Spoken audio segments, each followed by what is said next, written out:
ਸਤਿ ਸ਼੍ਰੀ ਅਕਾਲ ਜੀ ਸਾਰਿਆਂ ਨੂੰ। ਅੱਜ ਅਸੀਂ ਆਪਣੇ ਜਿਵੇਂ ਕਿ ਤੁਹਾਨੂੰ ਸਭ ਨੂੰ ਪਤਾ ਕਿ ਅਸੀਂ ਥਿਊਰੀ ਪਾਰਟ ਕਰ ਲਿਆ ਸੀਗਾ ਥੋੜ੍ਹਾ ਜਿਹਾ, ਅਤੇ ਮੈਂ ਤੁਹਾਨੂੰ ਹਰ ਹਫਤੇ ਸੰਡੇ ਵਾਲਾ ਦਿਨ ਜ਼ਰੂਰ MCQ ਕਰਾਏ ਜਾਊਂਗੇ। ਜਿਵੇਂ ਕਿ ਤੁਹਾਨੂੰ ਪਤਾ ਕਿ ਸਾਡਾ ਪਹਿਲਾ ਲੈਕਚਰ ਪੋਲਿਟੀ ਦਾ ਕੌਂਸਟੀਟਿਊਸ਼ਨ ਅਸੈਂਬਲੀ ਸੀ, ਤਾਂ ਉਹਦੇ ਰਿਲੇਟਡ ਜਿੰਨੇ ਵੀ MCQ ਬਣਦੇ ਆ ਅਤੇ ਜਿੰਨੇ ਵੀ ਅਲੱਗ-ਅਲੱਗ ਐਗਜ਼ਾਮ 'ਚ ਪ੍ਰੀਵੀਅਸ ਈਅਰ 'ਚ ਆਏ ਹੋਏ ਆ ਸਾਰੇ ਅਸੀਂ ਕਵਰ ਕਰਾਂਗੇ। ਇਸ ਤੋਂ ਬਾਅਦ ਤੁਹਾਨੂੰ ਪੇਪਰ 'ਚ ਕੋਈ MCQ ਦੇਖਣ ਨੂੰ ਮਿਲੂਗਾ ਵੀ ਨਹੀਂ ਹੈਗਾ। ਬਸ ਤੁਸੀਂ ਹੁਣ ਟਰਾਈ ਕਰਨਾ ਨਾਲ ਜਾਂ ਪ੍ਰੈਕਟਿਸ ਕਰੋ। ਜਿਹੜੇ ਨਹੀਂ ਆਉਂਦੇ ਉਹ ਨਹੀਂ ਗਾ, ਜਿਹੜੇ MCQ ਜਿਹੜੀ ਚੀਜ਼ਾਂ ਜਿਹੜੇ ਕੁਐਸਚਨ ਸਾਡੇ ਲੈਕਚਰਸ ਨਹੀਂ ਕਵਰ ਹੋਏ ਅਸੀਂ ਇਸ MCQ ਦੇ ਵਿੱਚ ਕਵਰ ਕਰ ਲਾਂਗੇ। ਤੁਸੀਂ ਉਹਨੂੰ ਯਾਦ ਕਰ ਲੈਣਾ ਜੋ ਫੈਕਟ ਹੁੰਦਾ। ਠੀਕ ਹੈ, ਸੋ ਠੀਕ ਹੈ, ਓਕੇ। ਜਿਵੇਂ ਹੁਣ ਆਪਾਂ ਸਟਾਰਟ ਕਰਦੇ ਨਾ ਦੇਰੀ ਕਰਦੇ, ਮੇਰੇ ਚੈਨਲ ਨੂੰ ਸਬਸਕ੍ਰਾਈਬ ਅਤੇ ਸ਼ੇਅਰ ਜ਼ਰੂਰ ਕਰ ਦਿਓ। ਅਤੇ ਜਿਹਨਾਂ ਨੇ ਥਿਊਰੀ ਪਾਰਟ ਨਹੀਂ ਦੇਖਿਆ ਥਿਊਰੀ ਪਾਰਟ ਜ਼ਰੂਰ ਦੇਖੋ ਪਹਿਲੇ ਲੈਕਚਰ ਤੋਂ। ਇਸ ਤੋਂ ਬਾਅਦ ਤੁਹਾਨੂੰ ਪ੍ਰੀਐਂਬਲ ਦੇ ਮੈਂ ਕਰਾਊਂਗਾ, ਉਸ ਤੋਂ ਬਾਅਦ ਅੱਗੇ ਜਿਵੇਂ ਮੈਂ ਤੁਹਾਨੂੰ ਲੈਕਚਰਸ ਥਿਊਰੀ 'ਤੇ ਕਰਾਏ ਹੋਏ ਉੱਦਾਂ ਤੁਹਾਨੂੰ ਮੈਂ MCQ ਕਰਾਊਂਗਾ। ਠੀਕ ਹੈ, ਚਲੋ ਚੱਲਦੇ ਹਾਂ। ਦੇਖੋ ਸਾਡਾ ਪਹਿਲਾਂ ਜਿਵੇਂ ਤੁਹਾਨੂੰ ਪਤਾ ਕਿ ਅਸੀਂ ਇੰਡੀਅਨ ਕੌਂਸਟੀਟਿਊਸ਼ਨ ਡਿਵੈਲਪਮੈਂਟ ਪਹਿਲਾਂ ਪੜ੍ਹਿਆ ਸੀਗਾ, ਜਿਹਨੂੰ ਕੌਂਸਟੀਟਿਊਸ਼ਨ ਅਸੈਂਬਲੀ ਕਹਿੰਦੇ ਆ। ਦੇਖੋ ਕਹਿੰਦੇ cabinet mission to India was headed by. ਦੇਖੋ ਤੁਹਾਨੂੰ ਮੈਂ ਕੁਐਸਚਨ ਪੜ੍ਹਾਇਆ ਨਹੀਂ ਹੈਗਾ ਹੁਣ, ਲੇਕਿਨ ਤੁਸੀਂ ਇਹਨੂੰ ਯਾਦ ਰੱਖਣਾ, ਲਾਰਡ ਪੈਥਿਕ ਲਾਰੈਂਸ। ਇਹਦਾ ਆਨਸਰ ਆ ਆਪਸ਼ਨ ਨੰਬਰ C। ਤੁਸੀਂ ਇਹਨੂੰ ਯਾਦ ਰੱਖਣਾ ਕਿ ਕੈਬਨਿਟ ਮਿਸ਼ਨ ਕਿਹਨੇ ਹੈੱਡ ਕੀਤਾ ਸੀ, ਕੌਣ ਸੀ ਉਹਦਾ ਹੈੱਡ, ਕੌਣ ਸੀਗਾ ਕੈਬਨਿਟ ਮਿਸ਼ਨ ਦਾ। ਜਿਵੇਂ ਤੁਹਾਨੂੰ ਸਭ ਨੂੰ ਪਤਾ ਹੈ ਕੈਬਨਿਟ ਮਿਸ਼ਨ ਕਿਆ ਚੀਜ਼ ਆ, ਜਿਸ ਨੇ ਕੌਂਸਟੀਟਿਊਸ਼ਨ ਅਸੈਂਬਲੀ ਦਾ ਗਠਨ ਕੀਤਾ, ਜਿਹਨੂੰ ਬਣਾਇਆ ਹੈ। ਕਲੀਅਰ, ਜਿਸ ਨੇ ਕੌਂਸਟੀਟਿਊਸ਼ਨ ਅਸੈਂਬਲੀ ਬਣਾਈ ਸੀ ਉਹ ਮਿਸ਼ਨ ਦਾ ਨਾਮ ਕੈਬਨਿਟ ਮਿਸ਼ਨ ਸੀ। 1946 'ਚ ਬਣਿਆ ਸੀਗਾ। ਇਸ ਦੇ ਥਰੂ ਇਹ ਹੋ ਗਿਆ ਸੀ ਐਲਾਨ ਕਿ ਕੌਂਸਟੀਟਿਊਸ਼ਨ ਅਸੈਂਬਲੀ ਬਣ ਸਕਦੀ ਹੈ ਜੋ ਕਿ ਆਪਣਾ ਫਿਊਚਰ ਇੰਡੀਆ ਦੇ ਲਈ ਕੌਂਸਟੀਟਿਊਸ਼ਨ ਬਣਾ ਸਕਦੀ ਹੈ। ਸੋ ਇਹਦਾ ਹੈੱਡ ਕੌਣ ਸੀ? Lord Pethick Lawrence. Clear, so ਪਹਿਲਾ ਕੁਐਸਚਨ ਕਲੀਅਰ ਹੋ ਗਿਆ ਸਾਰਿਆਂ ਨੂੰ। ਅੱਗੇ ਚੱਲਦੇ ਦੇਖੋ, ਹੁਣ ਦੇਖੋ ਅਗਲਾ ਕੁਐਸਚਨ ਦੇਖੋ, ਕੌਂਸਟੀਟਿਊਸ਼ਨ ਆਫ ਇੰਡੀਆ ਵਾਜ਼ ਅਡੋਪਟਡ ਬਾਏ ਦਾ। ਕਿਸ ਨੇ ਅਡੋਪਟ ਕੀਤਾ ਸੀ? ਤੁਹਾਨੂੰ ਸਭ ਨੂੰ ਪਤਾ, ਤੁਹਾਨੂੰ ਇਹ ਗੱਲ ਸਾਰਿਆਂ ਨੂੰ ਪਤਾ, ਜਿਵੇਂ ਤੁਹਾਨੂੰ ਪੜ੍ਹਾਇਆ ਸੀਗਾ। ਦੇਖੋ ਹੁਣ ਦਿਮਾਗ ਨਾਲ ਕੁਐਸਚਨ ਹੋ ਸਕਦਾ ਜੇ ਤੁਹਾਨੂੰ ਪੇਪਰ ਸਪੋਜ਼ ਕਰੋ ਯਾਦ ਆਉਂਦਾ। ਦੇਖੋ ਟੀਚਰ ਐਗਜ਼ਾਮ 1994 'ਚ ਆਇਆ ਵਾ ਕਿ ਸਪੋਜ਼ ਕਰੋ ਕਿ ਤੁਹਾਨੂੰ ਜਿਵੇਂ ਪਤਾ ਹੈ ਕੌਂਸਟੀਟਿਊਸ਼ਨ ਨੂੰ ਅਡੋਪਟ ਕਿੱਦਣ ਹੋ ਗਿਆ ਸੀ? 26 ਨਵੰਬਰ 1949 'ਚ। ਇਸ ਦਿਨ ਸਾਡਾ ਕਿਆ ਹੋ ਗਿਆ ਸੀ? ਅਸੀਂ ਅਡੋਪਟ ਕਰ ਲਿਆ ਸੀਗਾ। ਲੇਕਿਨ ਜਿਵੇਂ ਤੁਹਾਨੂੰ ਦੱਸਿਆ ਸੀਗਾ ਕਿ ਇਲੈਕਸ਼ਨ ਦਾ 1951 ਪਹਿਲੇ ਲੈਕਚਰ ਦੱਸਿਆ ਹੋਇਆ ਸਭ ਕੁਝ ਮੈਂ, 1951 ਔਰ 1952 ਨੂੰ ਹੋਏ ਸੀ ਇਲੈਕਸ਼ਨ ਦਾ। ਅਤੇ ਇਹ ਤੋਂ ਪਹਿਲਾਂ ਕੌਣ ਸਾਂਭਦਾ ਸੀ ਸਾਰੇ ਦੇਸ਼ ਨੂੰ? ਕੌਂਸਟੀਟਿਊਸ਼ਨ ਅਸੈਂਬਲੀ ਦਾ। ਕਿਹਨੇ ਅਡੋਪਟ ਕੀਤਾ ਹੋਊਗਾ? ਕੌਂਸਟੀਟਿਊਸ਼ਨ ਅਸੈਂਬਲੀ ਨੇ। ਦੇਖੋ 26 ਨਵੰਬਰ 1949 ਨੂੰ ਅਡੋਪਟ ਕੀਤਾ ਅਤੇ ਕਮੈਂਸ ਕਿੱਦਣ ਹੋਇਆ ਸੀ? 26 ਜਨਵਰੀ 1950 ਨੂੰ। ਕਲੀਅਰ ਹੋ ਗਿਆ। ਸੋ ਕੌਂਸਟੀਟਿਊਸ਼ਨ ਅਸੈਂਬਲੀ ਦਾ ਸਹੀ ਆਨਸਰ ਆ। ਇਹਦਾ ਵੀ ਸੀ ਹੈ, ਇਹਦਾ ਵੀ ਸੀ ਆਨਸਰ ਆ। ਕਲੀਅਰ, ਚਲੋ ਅੱਗੇ ਚੱਲਦੇ ਹਾਂ। ਇਹ ਸਾਰਾ ਕੁਝ ਪੜ੍ਹਾਇਆ ਹੋਇਆ ਤੁਹਾਨੂੰ, ਜਿਹਨੇ ਨਹੀਂ ਦੇਖਿਆ ਉਹ ਜ਼ਰੂਰ ਦੇਖ ਲਓ। ਠੀਕ ਹੈ, ਕੌਂਸਟੀਟਿਊਸ਼ਨ ਅਸੈਂਬਲੀ ਪਹਿਲੀ ਵਾਰ ਫਸਟ ਮੀਟਿੰਗ ਕਦੋਂ ਹੋਈ ਸੀ? ਪਹਿਲੀ ਵਾਰ ਕਦੋਂ ਮਿਲੀ ਸੀ? ਤੁਹਾਨੂੰ ਦੱਸਿਆ ਸੀਗਾ ਮੈਂ। ਇਹਦਾ ਆਨਸਰ ਕਿੰਨਾ ਹੈ ਬੋਲੋ? 9 ਦਸੰਬਰ 1946। 9 ਦਸੰਬਰ 1946 ਇਹਦਾ B ਇਜ਼ ਕਰੈਕਟ ਆਨਸਰ। ਇਹ ਵੀ ਮੈਨੂੰ ਪੜ੍ਹਾਇਆ ਸੀ ਮੈਂ। ਚੰਗੀ ਤਰ੍ਹਾਂ ਲੈਕਚਰਸ ਦੇਖੋ, ਜਿਹੜੇ ਕਰ ਰਹੇ ਆ ਨਾਲ ਉਹ ਬਹੁਤ ਵਧੀਆ ਗੱਲ ਆ। ਆਪਣੇ MCQ ਟਰਾਈ ਕਰੋ। ਠੀਕ ਹੈ, okay. When the constitution assembly for administrative India assembled 31 October 1949 reduce to membership was. ਦੇਖੋ ਜਿਵੇਂ ਤੁਹਾਨੂੰ ਪਤਾ ਕਿ ਸਭ ਤੋਂ ਪਹਿਲਾਂ ਜਿਹੜੇ ਆਪਣੇ ਮੈਂਬਰ ਸੀਗੇ ਉਹ 389 ਸੀਗੇ, ਜਿਵੇਂ ਸਾਨੂੰ ਸਾਰਿਆਂ ਨੂੰ ਪਤਾ ਨਾ, ਹੈ ਨਾ। ਤੁਹਾਨੂੰ ਪਤਾ ਇਹ ਰਿਡਿਊਸ ਹੋ ਕੇ ਕਿੰਨਾ ਹੋ ਗਿਆ ਸੀ? 299 ਹੋ ਗਏ ਸੀ। ਕਿਉਂ ਹੋ ਗਏ ਸੀ? ਕਿਉਂਕਿ 299 ਇਹਦਾ ਆਨਸਰ ਆ, ਯਾਦ ਰੱਖੋ। ਕਿਉਂਕਿ ਹੋਇਆ ਕਿਆ ਸੀ ਕਿ ਪਾਕਿਸਤਾਨ ਅਲੱਗ ਹੋ ਗਿਆ ਸੀ ਨਾ। ਦੇਖੋ ਕੌਂਸਟੀਟਿਊਸ਼ਨ ਅਸੈਂਬਲੀ ਕਦੋਂ ਬਣੀ ਸੀਗੀ? ਦੇਖੋ ਧਿਆਨ ਨਾਲ ਸੁਣੋ ਮੇਰੀ ਗੱਲ। ਕੌਂਸਟੀਟਿਊਸ਼ਨ ਅਸੈਂਬਲੀ ਕਦੋਂ ਬਣੀ ਸੀਗੀ? 1946 ਦੇ ਵਿੱਚ। 1946। ਜਦ ਤਾਂ ਦੇਸ਼ ਆਜ਼ਾਦ ਨਹੀਂ ਹੋਇਆ ਸੀ ਆਪਣਾ, ਜਦ ਤਾਂ ਇੰਡੀਆ ਔਰ ਪਾਕਿਸਤਾਨ ਇੱਕੋ ਸੀਗੇ।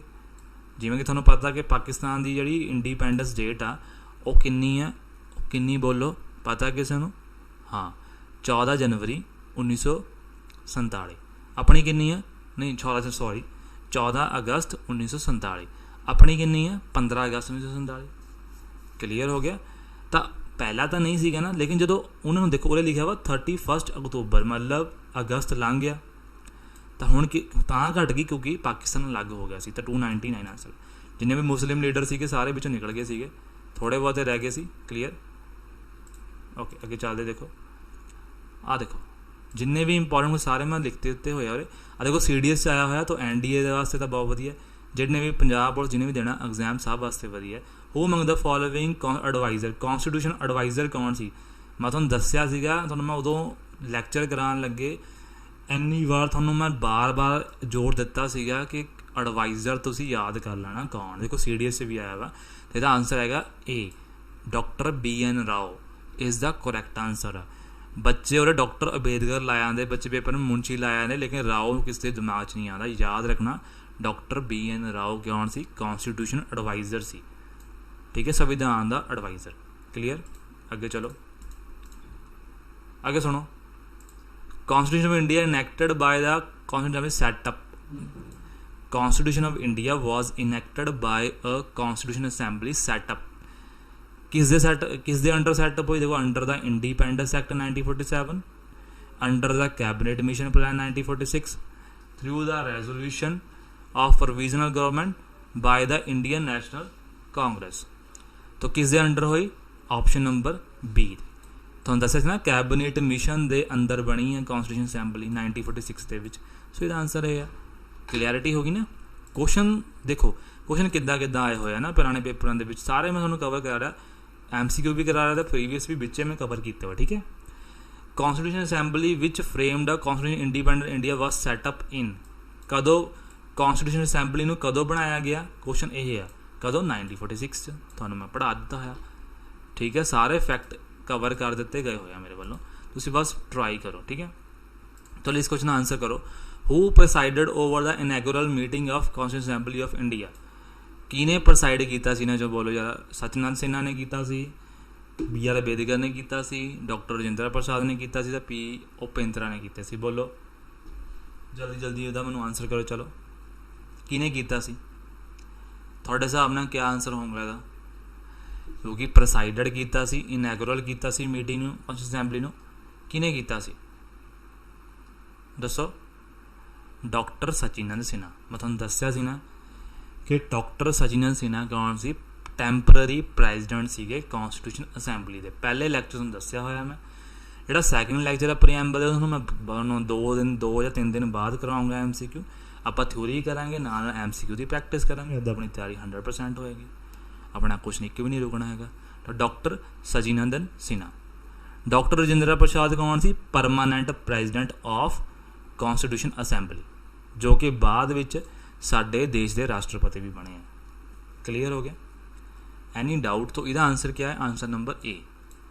सो जदों इनैगुरल हुई सी मीटिंग उदों पहला कौन बनया सी सचिनंद सिन्हा क्योंकि टैंपररी सी ना टैंपररी मतलब जो स्टार्टिंग रखे गए थे क्लीयर तो ऑप्शन नंबर ए का आंसर है मैं तुहानूं PDF दे दूँगा अज अज एंड अज तक कल या परसों तक तुहानूं मैं पा दूँगा तुसीं बस लैक्चर थ्रू पहला इन्हूं याद करो who among the following the chairman of drafting committee of Indian constitution दसो ड्राफ्टिंग कमेटी का कौन होगा मनु दसो ड्राफ्टिंग कमेटी कौन सी जिन्हें कॉन्स्टिट्यूशन बनाया चूज़ करो राजेंद्र प्रसाद हो सकता तेज बहादुर सप्रू सी राजा गोपालचारी या BR अंबेडकर सब नूं पता है यार BR अंबेडकर क्योंकि यही तो है फादर ऑफ कॉन्स्टिट्यूशन साढ़े संविधान के पिता कौन आ BR अंबेडकर ड्राफ्टिंग मतलब जिन्हें वो कमेटी जिस कॉन्स्टिट्यूशन बनाने की जिम्मेवारी सी ठीक है तो ये मैंबर कौन से BR अंबेडकर चेयरमैन सीगे क्लीयर ड्राफ्टिंग कमेटीज़ बहुत इंपॉर्टेंट है मैं ये भी थोड़ा जोर दिता सी पहले लैक्चर्स के याद रखना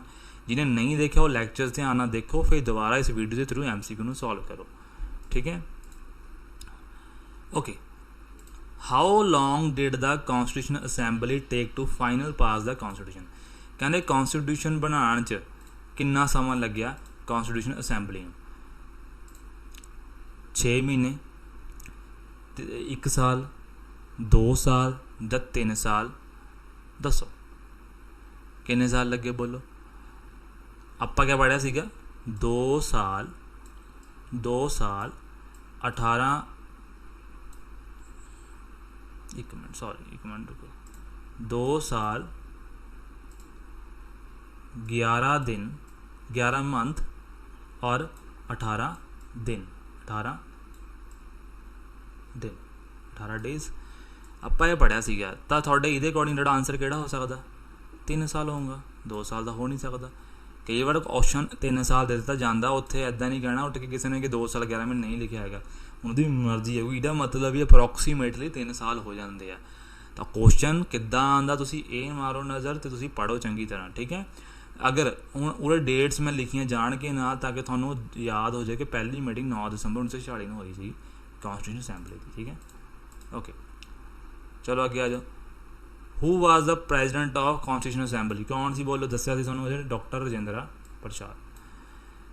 ਕਲੀਅਰ? ਐਨੀ ਡਾਊਟ ਇਨ ਦਿਸ ਕੁਐਸਚਨ? ਓਕੇ, ਇਹਦਾ ਪਤਾ ਹੀ ਸਾਰਿਆਂ ਨੂੰ। ਓਕੇ, ਠੀਕ ਹੈ। ਸੋ ਜਿਹੜਾ 12th ਨੰਬਰ ਕੁਐਸਚਨ ਹੈ ਤੁਸੀਂ ਇਹਨੂੰ ਰਹਿਣ ਦਿਓ ਅਜੇ, ਬਿਕੋਜ਼ ਮੈਂ ਅਜੇ ਹਿਸਟਰੀ ਨਹੀਂ ਪੜ੍ਹਾਈ ਹੈਗੀ। ਇਹ ਲੱਗਦਾ ਮੇਰੇ ਤੋਂ ਵਿੱਚੋਂ ਡਿਲੀਟ ਕਰਨਾ ਰਹਿ ਗਿਆ ਹੋਇਆ, ਮਤਲਬ ਕਿ ਐਕਸਟਰਾ ਐਡ ਹੋ ਗਿਆ, ਠੀਕ ਹੈ। ਅਤੇ ਆਪਾਂ ਇਹਨੂੰ ਬਾਅਦ ਵਿੱਚ ਕਰਾਂਗੇ, ਠੀਕ ਹੈ, ਜਦੋਂ ਤੁਹਾਨੂੰ ਮੈਂ ਹਿਸਟਰੀ ਪੜ੍ਹਾ ਦਿੱਤਾ ਜਾਊਂਗਾ, ਠੀਕ ਹੈ।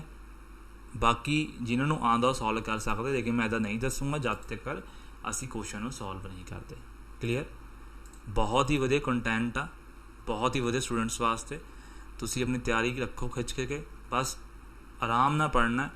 ਜੋ ਪੜ੍ਹਾਇਆ ਜਾ ਰਿਹਾ ਵਧੀਆ ਪੜ੍ਹਾਇਆ ਜਾ ਰਿਹਾ। ਇਸ ਤੋਂ ਬਾਅਦ ਤੁਹਾਨੂੰ ਕੁਐਸਚਨ ਨਹੀਂ ਮਿਲੂਗਾ। ਪੋਲਿਟੀ ਹੋ ਗਈ, ਹਿਸਟਰੀ ਹੋ ਗਈ, GK 'ਚ ਤਾਂ ਪੂਰਾ ਰੋਲ ਹੈ ਆਪਣਾ। ਤੁਸੀਂ ਮੈਥ ਔਰ GK ਰੀਜ਼ਨਿੰਗ ਵੀ ਸਟਾਰਟ ਕਰਨ ਲੱਗਿਆ ਹੋਇਆ ਮੈਂ, ਬਸ ਤੁਸੀਂ ਥੋੜ੍ਹਾ ਪੇਸ਼ੈਂਸ ਰੱਖ ਕੇ ਪੜ੍ਹਦੇ ਜਾਓ, ਠੀਕ ਹੈ। Constitution assembly arrived at a decision on the various provision of constitution, ਠੀਕ ਹੈ। ਕਿਸ ਤਰ੍ਹਾਂ ਆਉਂਦੀ ਸੀਗੀ ਤੁਹਾਨੂੰ ਪਤਾ ਹੋਣਾ ਚਾਹੀਦਾ ਕਿ 2/3, ਚਲੋ ਇਹ ਵੀ ਰਹਿਣ ਦਿਓ ਕਿਉਂਕਿ ਤੁਹਾਨੂੰ ਮੈਂ ਪੜ੍ਹਾਇਆ ਨਹੀਂ, ਕੁਐਸਚਨ ਇੰਪੋਰਟੈਂਟ ਨਹੀਂ ਹੈਗੇ ਆਪਣੇ ਇਹਨੇ। 1 ਸੈਕਿੰਡ, ਮੈਂ ਇਹਨਾਂ ਨੂੰ ਨਾ ਆਪਾਂ ਬਾਅਦ ਵਿੱਚ ਕਰਾਂਗੇ ਕੁਐਸਚਨ ਨੂੰ, ਠੀਕ ਹੈ। ਕਿਉਂਕਿ ਇਹਨਾਂ ਕੁਐਸਚਨ ਨੂੰ ਕਰਨ ਦਾ ਕੋਈ ਉਹ ਨਹੀਂ ਬਣਦਾ ਨਾ ਆਪਣਾ, ਕਿ ਚੰਗੀ ਤਰ੍ਹਾਂ ਤੁਸੀਂ ਸੋਲਵ ਕਰ ਸਕਦੇ ਅਗਲੇ ਕੁਐਸਚਨਾਂ ਨੂੰ, ਅਤੇ ਇਹਨਾਂ ਕੁਐਸਚਨਾਂ ਨੂੰ ਤੁਸੀਂ ਰੋਕਣਾ ਹੈ। ਜੇ ਤੁਹਾਨੂੰ ਮੈਂ ਉਹਦਾ ਆਨਸਰ ਦੱਸ ਦਿੰਦਾ, ਆਨਸਰ ਹੈਗਾ 2/3 ਮੈਜੋਰਿਟੀ, ਠੀਕ ਹੈ। ਤੁਸੀਂ ਯਾਦ ਕਰ ਸਕਦੇ ਅਗਰ ਕਰਨਾ ਹੈ, ਕੋਈ ਚੱਕਰ ਨਹੀਂ ਐਸਾ। ਕਲੀਅਰ? ਆ ਗਿਆ ਸਮਝ? ਪਰ ਇਹੋ ਜਿਹਾ ਕੁਛ ਤੁਹਾਨੂੰ ਪੇਪਰ 'ਚ, ਪੰਜਾਬ ਦੇ ਪੇਪਰ 'ਚ ਨਹੀਂ ਦੇਖਣ ਨੂੰ ਮਿਲੂਗੇ। ਹਾਂ, ਤੁਸੀਂ ਸੈਂਟਰ ਦਾ ਦੇਣਾ, ਤੁਸੀਂ ਜ਼ਰੂਰ ਯਾਦ ਕਰ ਲੈਣਾ ਕੁਐਸਚਨ, ਠੀਕ ਹੈ। ਆ ਗਿਆ ਸਮਝ? ਅੱਗੇ ਦੇਖੋ, most profound influence of drafting Indian committee exercise by the, ਮਤਲਬ ਕਿ ਜਦੋਂ ਕੌਂਸਟੀਟਿਊਸ਼ਨ ਬਣਾਇਆ ਗਿਆ ਹੈ ਨਾ, ਤਾਂ ਸਭ ਤੋਂ ਜ਼ਿਆਦਾ ਇਹਨਾਂ ਵਿੱਚੋਂ ਕਿੱਥੋਂ ਪਾਰਟ ਲਏ ਗਏ? ਤੁਹਾਨੂੰ ਮੈਂ ਦੱਸਿਆ ਸੀ ਨਾ ਸਟਾਰਟਿੰਗ 'ਚ ਕਿ ਸਾਡਾ ਸੰਵਿਧਾਨ ਅਸੀਂ ਲਿਖਿਆ ਬਹੁਤ ਘੱਟ ਆ। ਅਸੀਂ ਮੈਕਸੀਮਮ ਚੀਜ਼ਾਂ ਹੋਰਾਂ ਦੇਸ਼ਾਂ ਤੋਂ ਚੱਕੀਆਂ, ਜਿਵੇਂ ਕੈਨੇਡਾ ਤੋਂ ਅਸੀਂ ਆਪਣੀ ਕੈਨੇਡਾ ਤੋਂ ਜਿਹੜੀ ਆਪਣੀ ਉਹ ਸਿੰਗਲ ਸਿਟੀਜ਼ਨਸ਼ਿਪ ਚੱਕੀ ਸੀ, ਪੜ੍ਹਾਇਆ ਸੀਗਾ ਮੈਂ, ਹੈ ਨਾ। ਅਤੇ ਆਪਾਂ ਹੋਰ ਕਹਿ ਕੇ ਚੱਕਿਆ ਕੈਨੇਡਾ ਤੋਂ ਇਹ ਵੀ ਚੱਕਿਆ ਸੀਗਾ ਬਈ ਸੈਂਟਰ ਜ਼ਿਆਦਾ ਸਟਰੋਂਗ ਹੋਣਾ ਚਾਹੀਦਾ, ਅਤੇ ਉਹ ਹੋਣਾ ਚਾਹੀਦਾ, ਸਟੇਟਸ ਵੀਕ ਹੋਣੀ ਚਾਹੀਦੀ ਥੋੜ੍ਹੀ ਜਿਹੀਆਂ। ਅਤੇ ਇਹ ਵੀ ਪ੍ਰੀਐਂਬਲ ਅਸੀਂ ਚੱਕਿਆ ਸੀ ਅਮੈਰੀਕਾ ਤੋਂ, ਹੈ ਨਾ। ਜੁਡੀਸ਼ਰੀ ਅਸੀਂ ਅਮੈਰੀਕਾ ਤੋਂ ਚੱਕੀ ਸੀਗੀ। ਸੋ ਬਹੁਤ ਸਾਰੀ ਚੀਜ਼ਾਂ ਚੱਕੀਆਂ, ਲੇਕਿਨ ਸਭ ਤੋਂ ਜ਼ਿਆਦਾ ਕਹਿੰਦੇ ਇਹਨਾਂ 'ਚੋਂ ਕਿੱਥੋਂ ਚੱਕਿਆ ਗਿਆ ਕੌਂਸਟੀਟਿਊਸ਼ਨ ਬਣਾਉਣ ਲੱਗੇ, ਤੁਹਾਨੂੰ ਪਤਾ ਹੋਣਾ ਚਾਹੀਦਾ। Government of India act 1935। ਇਸ ਕੁਐਸਚਨ ਤੁਸੀਂ ਬਹੁਤ ਹੀ ਜ਼ਿਆਦਾ ਧਿਆਨ ਨਾਲ ਪੜ੍ਹਨਾ ਹੈ, ਬਹੁਤ ਹੀ ਜ਼ਿਆਦਾ ਧਿਆਨ ਨਾਲ। ਆਈ ਗੱਲ ਸਮਝ? ਬਹੁਤ ਜ਼ਿਆਦਾ ਧਿਆਨ ਨਾਲ। ਓਕੇ, 1935 ਨੂੰ ਹਿਸਟਰੀ 'ਚ ਪੜ੍ਹਾਉਂਗਾ ਮੈਂ ਕਿਆ ਚੀਜ਼ ਸੀਗੀ ਇਹ, ਤੁਸੀਂ ਬਸ ਇੰਨਾ ਯਾਦ ਰੱਖੋ ਉੱਥੋਂ, ਠੀਕ ਹੈ। ਬਹੁਤ ਵਧੀਆ MCQ, ਬਸ ਤੁਸੀਂ ਕਰੋ। ਆਹ ਦੇਖੋ ਅਗਲਾ ਕੁਐਸਚਨ, ਦੇਖੋ ਕੁਐਸਚਨ ਨੰਬਰ 15। ਕਮੇਟੀਜ਼ ਮੈਚ ਕਰਨੇ ਆ, ਠੀਕ ਹੈ। ਮੈਚ ਆਫ ਦਾ ਫੋਲੋਇੰਗ, ਇੱਕ ਮਿੰਟ ਨੀਚੇ ਕਰ ਲੈਂਦਾ, ਮੈਨੂੰ ਕਮੇਟੀ ਦਿੱਤੀ ਹੋਈ ਹੈ, ਹੁਣ ਮੈਚ ਕਰੋ। ਚਲੋ ਮੈਚ ਕਰੋ, ਦੱਸੋ ਮੈਨੂੰ ਡਰਾਫਟਿੰਗ ਕਮੇਟੀ ਦਾ ਚੇਅਰਮੈਨ ਕੌਣ ਸੀ? ਦੱਸੋ ਕੌਣ ਸੀ ਇਹਨਾਂ 'ਚੋਂ? ਜਿਵੇਂ ਤੁਹਾਨੂੰ ਪੜ੍ਹਾਇਆ ਸੀ, ਡਾਕਟਰ BR ਅੰਬੇਦਕਰ। ਆ ਹੋ ਗਿਆ? ਓਕੇ। ਯੂਨੀਅਨ ਕੌਂਸਟੀਟਿਊਸ਼ਨ ਕਮੇਟੀ ਦੇ ਕੌਣ ਸੀ ਚੇਅਰਮੈਨ? ਸਭ ਨੂੰ ਪਤਾ, ਜਵਾਹਰ ਲਾਲ ਨਹਿਰੂ। ਮੈਂ ਜਾਣ ਕੇ ਇੱਦਾਂ ਦਾ MCQ ਪਾਇਆ ਮੈਥ ਦੇ ਫੋਲ, ਤਾਂ ਕਿ ਤੁਹਾਨੂੰ ਸਾਰੀ ਕਮੇਟੀ ਯਾਦ ਹੋ ਜਾਵੇ। ਜਿਹੜੀਆਂ ਇੱਥੇ ਪੜ੍ਹਾਈਆਂ ਉੱਥੋਂ ਯਾਦ ਕਰਨੀਆਂ, ਇੱਥੇ ਪ੍ਰੈਕਟਿਸ ਕਰਨੀ ਹੈ, ਠੀਕ ਹੈ। ਹੁਣ ਜਿਵੇਂ ਤੁਹਾਨੂੰ 2 ਪਤਾ, ਠੀਕ ਹੈ, ਅਤੇ ਹੁਣ ਇਹੋ ਜਿਹੇ ਕੁਐਸਚਨ ਨੂੰ ਨਾ ਸੋਲਵ ਕਿੱਦਾਂ ਕਰਦੇ ਦੇਖੋ ਧਿਆਨ ਨਾਲ। ਜਿਵੇਂ ਤੁਹਾਨੂੰ 2 ਪਤਾ ਸੀਗਾ, ਸਾਨੂੰ ਕੀ ਪਤਾ ਸੀਗਾ? ਸਾਨੂੰ ਪਤਾ ਵੀ A ਦਾ 4 ਆਨਸਰ ਆ, ਤਾਂ ਦੇਖੋ ਇਹ ਪਹਿਲਾ, ਹੁਣ ਇੱਕ ਮਿੰਟ ਡਿਲੀਟ ਕਰਾਂ ਦੋ। ਹੁਣ ਮੈਨੂੰ ਪਤਾ ਫਸਟ ਦਾ ਤਾਂ A ਦਾ ਫਸਟ ਤਾਂ ਹੋ ਨਹੀਂ ਸਕਦਾ, ਤਾਂ ਪਹਿਲਾ ਆਪਸ਼ਨ ਤਾਂ ਗਿਆ, ਆ ਤਾਂ ਗਿਆ। ਮੈਂ ਦੂਆ ਦੇਖਿਆ, ਦੂਆ ਤੀਏ ਸਭ ਤੋਂ 4 ਲਿਖਿਆ, ਤਾਂ ਇੱਥੋਂ ਮੈਨੂੰ ਆਨਸਰ ਤਾਂ ਮਿਲਿਆ ਨਹੀਂ ਹੈਗਾ। ਫਿਰ ਮੈਂ ਉੱਪਰ ਗਿਆ, ਫਿਰ ਮੈਂ ਉੱਪਰ ਜਾ ਕੇ ਦੇਖਿਆ ਯਾਰ ਕਿ ਜਿਹੜਾ C ਆਪਸ਼ਨ ਆ ਉਹਦਾ ਨੰਬਰ 2 ਆ, ਹੈ ਨਾ। ਤਾਂ ਦੇਖੋ ਉਰੇ ਕਿਹਦਾ सी ਦਾ 2 ਹੈ ਕਿੱਥੇ ਆ ਹੈਗਾ, ਤਾਂ ਆਪਸ਼ਨ ਨੰਬਰ ਡੀ ਦਾ ਕਰੈਕਟ ਆਨਸਰ। ਆ ਗਈ ਗੱਲ ਸਮਝ? ਤਾਂ ਆਪਸ਼ਨ ਨੰਬਰ ਡੀ ਇਹਦਾ ਕਰੈਕਟ ਆਨਸਰ ਹੈਗਾ। ਕਿਸੇ ਨੂੰ ਕੋਈ ਡਾਊਟ ਹੋਵੇ ਉਹ ਮੈਨੂੰ ਪੁੱਛ ਸਕਦਾ, ठीक है। क्लियर हो गया। तो वर्किंग कमेटी का चेयरमैन कौन हो गया? कन्हैया लाल मुंशी। तो माइनॉरिटीज़ का कौन हो गया? बोलो, माइनॉरिटीज़ का कौन हो गया? सरदार वल्लभ भाई पटेल। क्लियर। फंडामेंटल ते माइनॉरिटी राइट्स ऑफ वल्लभ भाई पटेल। गल क्लियर होगी।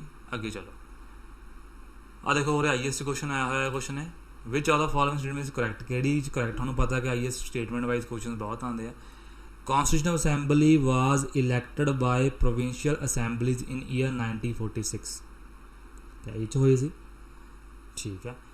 किहड़ा च करैक्ट? जवाहरलाल नेहरू, सारे पढ़ने हैं। सतावल Patel were the members of constitution assembly.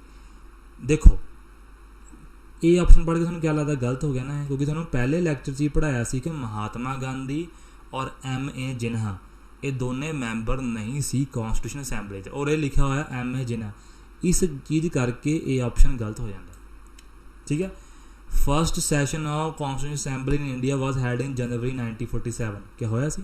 नहीं, मैं तुहानूं पढ़ाया सी कि 9 दिसंबर 1946 ਨੂੰ पहला सैशन होया सी, 9 दिसंबर 1946 ਨੂੰ फर्स्ट सैशन होया सी। तो यह भी ऑप्शन क्या हो गया साडा रॉन्ग। एलिमिनेशन कर रहे देखो रे आपां, इनू एलिमिनेशन टैक्नीक कहते हैं। कॉन्स्टिट्यूशन वाज अडोप्टड ऑन 26 जनवरी 1950, ये भी गलत है। तो आंसर क्या हो गया था? Option number A. मेरी गल ध्यान सुनो, हुण ऑप्शन नंबर डी च ना बच्चे टिक ला के आओगे बहुत सारे, उन्होंने पता ही नहीं कि अडोप्ट का मतलब क्या होंदा और कमैंस का मतलब। अडोप्ट तो अपना 26 नवंबर 1949 में हो गया सीगा। 26 जनवरी 1950 तो कमैंस होया, लागू होया सी ना, अडोप्ट तो पहले ही हो गया सी। इस करके तो क्वेश्चन आंसर कितना है? Option number A. Elimination technique नाल IAS विच असीं सॉल्विंग करते हैं। थानू मज़ा आया होगा MCQ करके, ये बहुत ही वधिया MCQ आ, अगे ट्राई करनी है। आ देखो तुहानू मैं भी करप्शन कराया सी ना, आ भी कराया सी सारा कुछ। मैं देखो मैं ज़्यादा फॉलोइंग करनी है। 22 जनवरी 1947 दोस्तों क्या होया सीगा? सब ने डेट्स याद कर ली होनी ने, मैं लैक्चर पढ़ देखा होना पहला। इस दिन साडा क्या होया सी? नैशनल फ्लैग नू अडोप्ट कीता सी।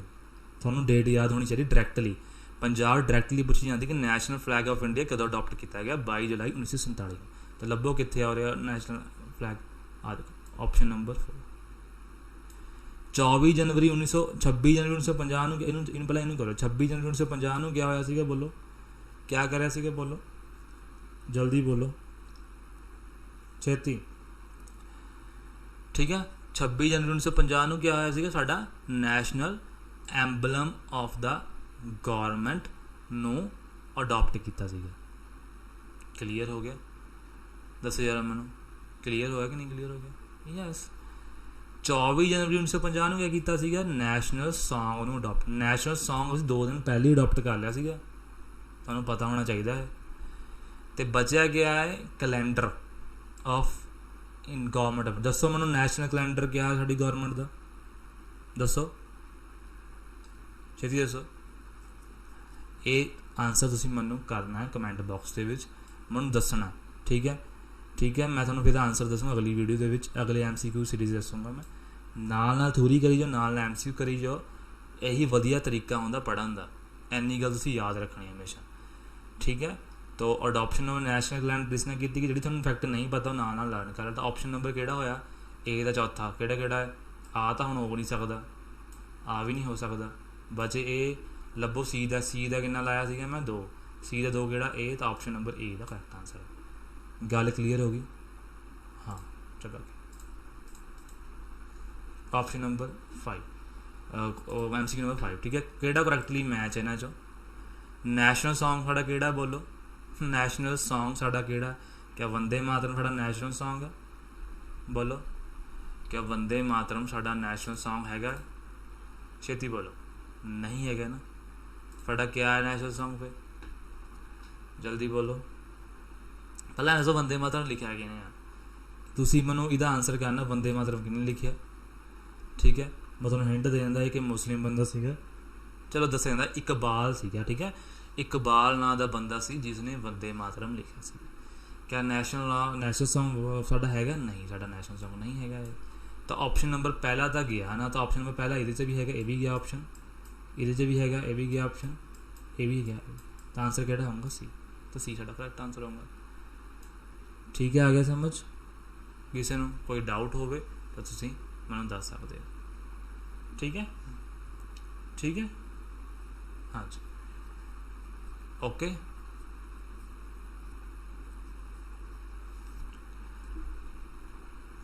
चलो आगे चलते हैं।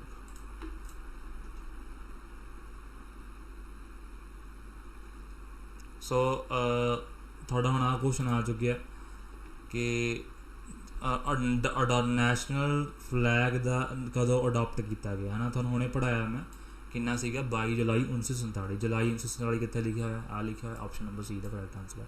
हुणे बच्चे पढ़ाया तो ज़्यादा डिस्कस करने की सानूं लोड़ नहीं हैगी, आप अगे चलते हैं। देखो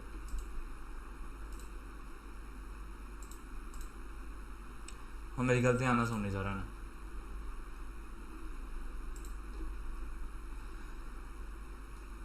which one of the following act formally introduce the principal of election? पहली बार इलैक्शन कदों इंट्रोड्यूस करे गए? देखो हिस्ट्री का क्वेश्चन है, लेकिन मैं थोड़ा करवाना चाहता सी क्योंकि 1951-52 जो पहले जनरल इलैक्शन हुई, इस करके मैं क्वेश्चन में पाया होया। तुसीं याद रखना कि इंडियन काउंसिल एक्ट 1909 दे विच पहली बार इलैक्शन नूं इंट्रोड्यूस किया गया था कि इलैक्शनस होण, क्योंकि पहला तो अपने वाइसरा होंदे सीगे ना ब्रिटिशर्स दे। तो 1909 के मैं थोड़ा पता कि इनू असी पार्लीमेंट और रिफॉर्म भी कहते हैं 1909 ये हिस्ट्री तुहानूं पढ़ाऊँगा मैं, तुसीं अजे रहण दो याद करना। तुसीं इन्ना याद रखो कि प्रिंसीपल ऑफ इलैक्शन पहली बार 1909 के विच इंट्रोड्यूस होए सी। ठीक है, चलो हुण दसो इहदे में किहड़ा रॉन्गली मैच था? 9 दिसंबर 1947 पहली मीटिंग हुई सी, दसो जरा मैं। 9 दिसंबर 1947 पहली मीटिंग हुई सी? नहीं, 1946 में हुई सी। देखो एनी गलती नाल क्वेश्चन गलत होंगे पेपर च, इसलिए तो कहते ध्यान नाल पढ़ो MCQ। तो पहला आंसर तो रॉन्ग आ। सानू पूछा गया रॉन्ग वाली मैच। पहला तो क्वेश्चन ध्यान नाल पेपर च पढ़ना कि सानू करैक्ट पूछा या रॉन्ग पूछा। रॉन्ग तो पहला क्वेश्चन तो रॉन्ग आ, फिर भी अगे पढ़ लेंगे है ना। 26 नवंबर 1949 क्या करा सीगा? 26 नवंबर 1949 क्या करा सी? क्या डेट सी ये? इस दिन इंडिया ने अडोप्ट किया सी क्या? कॉन्स्टिट्यूशन। जो तुहानूं डेट दसी सी मैं, ये सही है बिल्कुल। 24 जनवरी 1950 क्या किया सीगा? सारे ने फाइनली साइन करती सी। देखो क्वेश्चन के पेपर च भी आ जाता है कदों साइन किए सी। साइन 2 दिन पहला किए सी लागू करने तो पहला। 26 जनवरी 1950 क्या किया सी? कमेंसमेंट सी, लागू सीगा। ये भी सही है, सारे सही है, तो पहला गलत है। जिन्होंने एग्जैक्ट डेट याद है वही यह MCQ सॉल्व कर सकता। थोड़ा जहा अगर औखा गेयर ना होया क्वेश्चन तो जिमें ND एग्जाम्स होंगे उन्होंने थोड़ा गेयर ना होता, उन्हें इदा गेयर है। तो 1946 च सीगा। आया समझ? अगे चल रहे अब भाई मैं देखो जिन्ने बनते मैं सारे करा दूंगा। ठीक है, अज which of the following provision constitution into force November 1949 किहड़े प्रोविजन 26 जनवरी 1949 लागू हो गए सीगे। जिमें कि तुहानूं पता कि अपना किहड़ा हो गया सी? सिटीजनशिप अपनी हो गई सी। क्लीयर, सिटीजनशिप अपनी लागू हो गई सी। तो ऑप्शन नंबर पहला तो है ही है कि पहला कि मैं सारे से पहला है, तो पहला सब्ज सा, तो असी पहला तो सच मनोगे। क्या इलैक्शंस हो गए थे? प्रोविजनस रिलेटिंग टू इलैक्शंस हो गए सी? क्या इलैक्शंस सीगे? बोलो जरा मनु, छेती बोलो, क्या इलैक्शंस हो गए सी? नहीं होए सी? अच्छा चलो, अगर थानू नहीं आता तो अगे पढ़ो। प्रोविजन एलिमिनेशन लगाओ हमेशा। प्रोविजन थोड़ा मैं सिखा रहा किदा, मैं आंसर डायरैक्ट नहीं दसूँगा। ठीक है, provisions related to provincial parliament. यार पार्लीमेंट कितों आ गई? जद तक थोड़ा कॉन्स्टिट्यूशन कमैंस नहीं होया, लागू नहीं होया, पार्लीमेंट कितों आ गई? नाले पहली बार तो लोक सभा जी मीटिंग है वो तो 1954 या 1952 हुई सी, है ना। सो 1952 थोड़े इलैक्शन होए, तो पहला पार्लीमेंट कितों आ गई? तो ऑप्शन नंबर 3 तो गलत आ। क्या ऑप्शन नंबर 3 कि मैं इधर में भी है, ये भी गलत हो गया, इधर में भी है, ये भी गलत हो गया। तो पहला और दूसरा आंसर थोड़ा दिस इज माई आंसर। तो 1 2 आंसर आ गया। फंडामेंटल राइट तो हो नहीं ना सकते जब तक कॉन्स्टिट्यूशन नहीं आया। फंडामेंटल राइट कितने थोड़ा मिल जूंगे, पढ़ाया से थोड़ी च। ठीक है, सो अगे चलते देखो। ईजी सी क्वेश्चन, एलिमिनेशन लगाया गया। आज देखो question, consider the following statement Indian constitution is. क्या अनरिटन है? अनरिटन है क्या? अपनी बुक असी पढ़ते नहीं क्या? अनरिटन कितने हो गया? पहला तो गलत हो गया ऑप्शन, है ना। ਤਾਂ ਆਪਸ਼ਨ ਨੰਬਰ 1 ਦੇ ਇਹਦੇ में ਇਹ ਵੀ ਗਲਤ ਹੋ ਗਿਆ, ਇਹਦੇ में ਹੈਗਾ ਇਹ ਵੀ ਗਲਤ ਹੋ ਗਿਆ, ਇਹਦੇ में ਹੈਗਾ ਵੀ ਗਲਤ ਹੋ ਗਿਆ। ਆਂਸਰ ਆ ਗਿਆ ਹੋ ਗਿਆ option number B. Option number B is the correct answer. Return भी है और लार्जली बेस्ड ऑन, लार्जली देखो सब तो ज़्यादा सी अडॉप्शन गवर्नमेंट ऑफ इंडिया 1935 तो की, तुसीं याद रखना कॉन्स्टिट्यूशन च, ठीक है। पेपर से बहुत बार क्वेश्चन आया वा, इसलिए मैं MCQ के सब कुछ पाया होया है ताकि तुहानूं औखी ना हो। सब कुछ पढ़ाया होया गया तुहानूं, ये तुसीं पढ़ लेना। दोबारा मैं फिर रिपीट करदा, हमेशा सही चीज़ां पढ़न का ढंग हुंदा कि तुसीं पहलां थ्योरी पढ़ो फिर तुसीं MCQ कराओ। ये जिम्मा मैं सारा लेता है, मेरे चैनल सबसक्राइब तो शेयर करो, वध तो वध फैलाओ। तुसीं आया हुण देखो, Indian constitution establish secular state meaning, secular state का मीनिंग है तुहानूं पढ़ाया सी ना। Secular state treat all religion equally, freedom of faith worship of the people, education system without exception, free about religion instructions, state make no discrimination on the basis of religion in the matter of employment.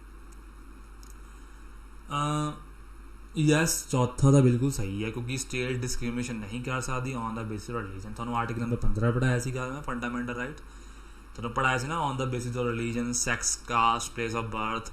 एक क्या है article number 15 की power है साडा fundamental right की। तो option number 4 तो सही है, तो ये भी ई 4 है नहीं, तो ऑप्शन नंबर बी एलिमिनेट हो गया, ये भी एलिमिनेट हो गया। इदा भी पेपर च करना, ठीक है।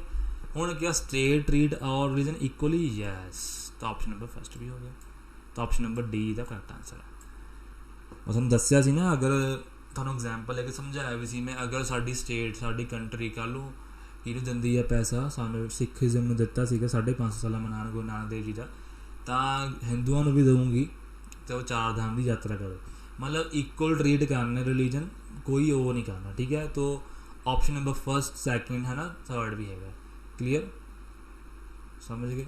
आ तो कदे हो नहीं ना सकता, तो बच्चे को पता कि education institute without exception are free to impart religious instructions, है ना, फ्रीली नहीं होंगे है अपनी पूरी इंस्ट्रक्शन देने वास्ते, याद रखना सब लिए होंगे स्कूल इसलिए, ठीक है।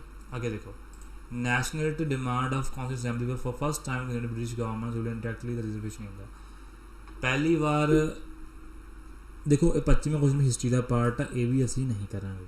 क्लीयर, तुसीं इहनूं छड्डना, स्किप करना किरपा करके, ठीक है। सॉरी फॉर दैट, मैं इन्हूं लिख दिता गया विच मेरे वालों, तो तुसीं थोड़ा ध्यान रखना, ठीक है।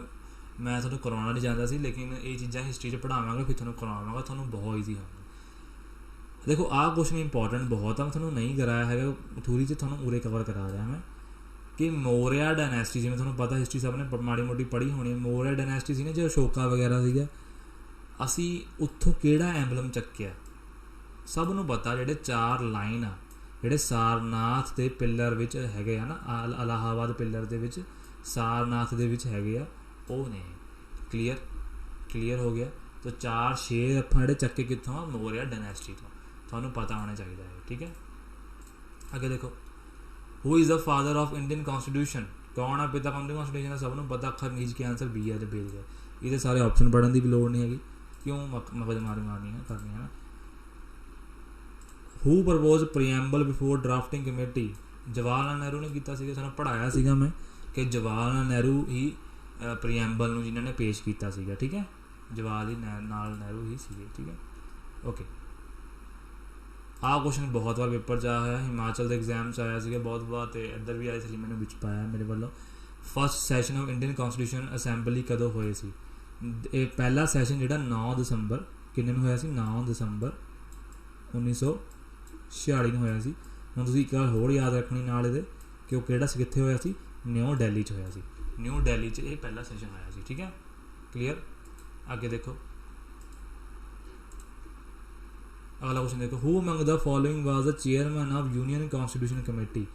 देखो जदों कभी भी ना यूनियन वर्ड आ जाता, तुसीं हमेशा मतलब एक ट्रिक दसदा, कमेटी ने याद करने का तरीका, अगर यूनियन वर्ड थोड़ा दिखता ना थानू, हमेशा जवाहरलाल नेहरू ही उसके chairman होणगे।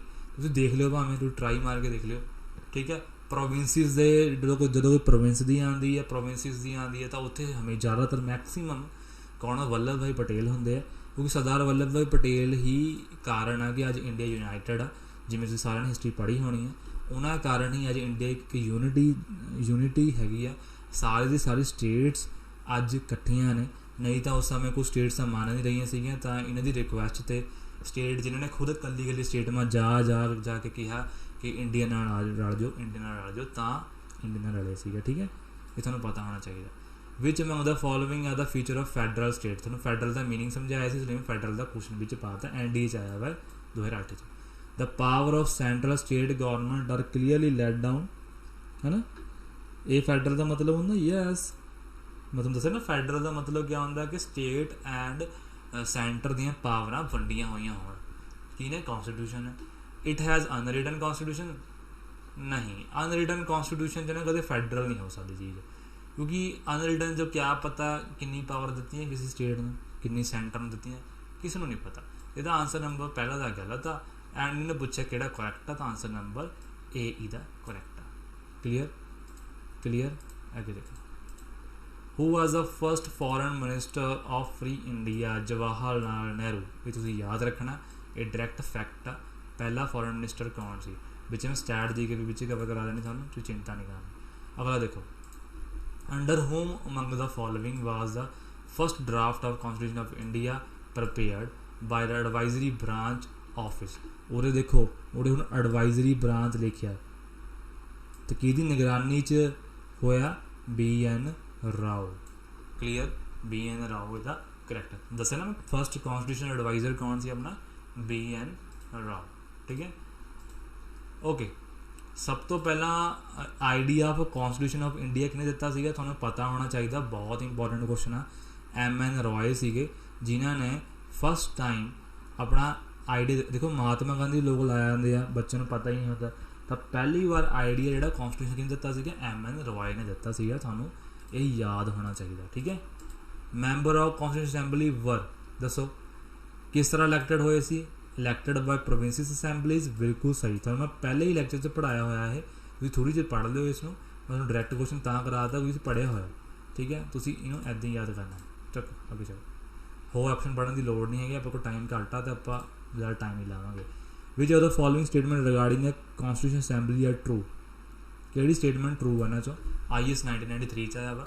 It is not based on adult franchise, हाँ है तो सी ना अडल्ट फ्रेंचाइजिज इलैक्शंस होए। It is result from direct election, it is a multi party body, it work through several committees.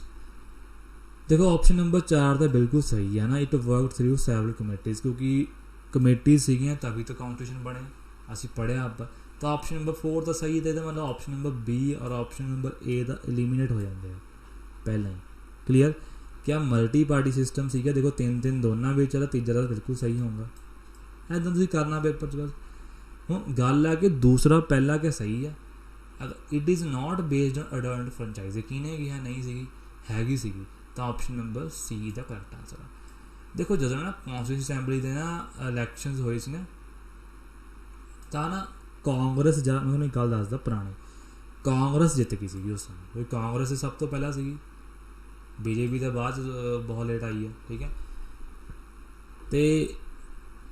तो ना MA जिन्हा जिन्हें पाकिस्तान बनाया, जिन्हें बनाने सब तो ज़्यादा रौला पाया कि असीं बनाना अलग देश अपना। ठीक है, ओह MA जिन्हा, इस बंदे ने क्या कराया कि 1946 के विच ही डायरैक्ट एक्शन डे अनाउंस करता। तुसीं पुछोगे डायरैक्ट इलैक्शन डे क्या सीगा, दंगे। ये हारन जो हार गया सी ना, इनू एहो सीगा कि असी जितांगे ज़्यादा, लेकिन ये हार गए, तो इन्हें इसका गुस्सा दंगियां के रूप में कढ़ाया, जिन्ने दंगे होए ये करके ही होए। इन्हें यह जा बीज धर्म के नाँ पर बोल दिता सीगा मना विच कि अलग हो गई हटी अलग, है ना। तभी कहते हैं बई प्यार ना सारे रिलीजन इकट्ठे रहना चाहिए। ठीक है, वही इंडिया है असली, नहीं तो इंडिया कुछ भी नहीं है। ठीक है, फ्लैग फ्लू कुछ भी नहीं इंडिया का, जब तक लोग इकट्ठे ही नहीं है। Who among the following not the member of constitution assembly, कौन मैंबर नहीं सीगा, वल्लभ भाई पटेल मैंबर सीगा, हाँ हैगा सी। महात्मा गांधी सी, देख लेंगे, KM मुंशी सी, JF कृपलानी सी, सारे सी। महात्मा गांधी नहीं सी, जिवें तुहानूं पढ़ाया सी मैं कि MA जिन्हा और महात्मा गांधी दोनों मैंबर नहीं सी।